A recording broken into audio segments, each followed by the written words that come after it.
దేవునికి స్తోత్రం. మన రక్షకుడైన యేసుక్రీస్తు పరిశుద్ధ నామంలో మా హృదయపూర్వకమైన ఎల్రోయి వందనములు. మీరు చేయు పనిలోను ప్రయత్నములోను దేవుడు ఈ దినమంతా తోడుగా ఉండి కాచి కాపాడి ఆశీర్వదించునుగాక.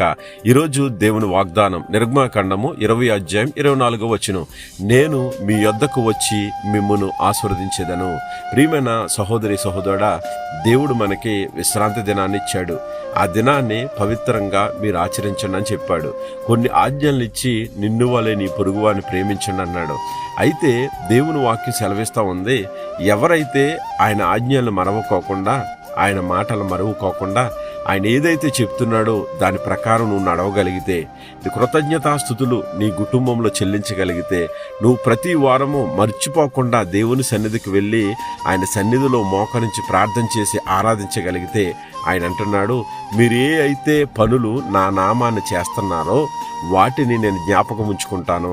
నువ్వు ఇచ్చే కానుకలు కావచ్చు, నువ్విచ్చే కృతజ్ఞత, నువ్వు చెల్లించే కృతజ్ఞత కావచ్చు, నువ్వు చేసే పరిచర్య కావచ్చు, దేవుని సన్నిధిలో ఏదైతే చేస్తున్నావో నువ్వు ఆ పరిచర్యను దేవుడు జ్ఞాపకం ఉంచుకున్నాడు. ఆ స్థలాన్ని జ్ఞాపకం ఉంచుకుంటా ఉన్నాడు. వాటిని మీరు చేసేటప్పుడు అపవిత్రంగా చేయకండి, అనాలోచితంగా చేయకండి, ఇష్టపూర్వకంగానే మీరు చెయ్యాలి. అవి చేస్తున్నప్పుడు నీ కుటుంబం దగ్గరికి నేను వస్తాను. నీ కుటుంబంలో నీతిమంతులుగా నిలబడి ఆయనకి ఇష్టమైన కార్యాలు చేస్తూ నువ్వు ఆరాధిస్తూ ఉంటే నీ దగ్గరకు వచ్చి నేను ఆశీర్వదిస్తాను.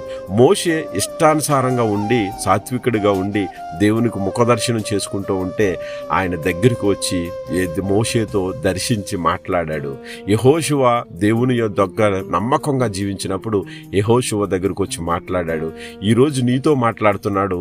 నీవు ఏదైతే దేవుని పని చేస్తున్నావో ఆ పని హృదయం పూర్వకంగా పూర్ణ మనసుతో నువ్వు చెయ్యి. నీ ఇంటి యొద్దకు వచ్చి నిన్ను ఆశీర్వదించడానికి, నీకు కావలసిన ప్రతి అవసరతను తీర్చి ప్రతి విషయంలోనూ నిన్ను హెచ్చించడానికి, ఖ్యాతి తీసుకురాట దేవుడు సిద్ధంగా ఉన్నాడు.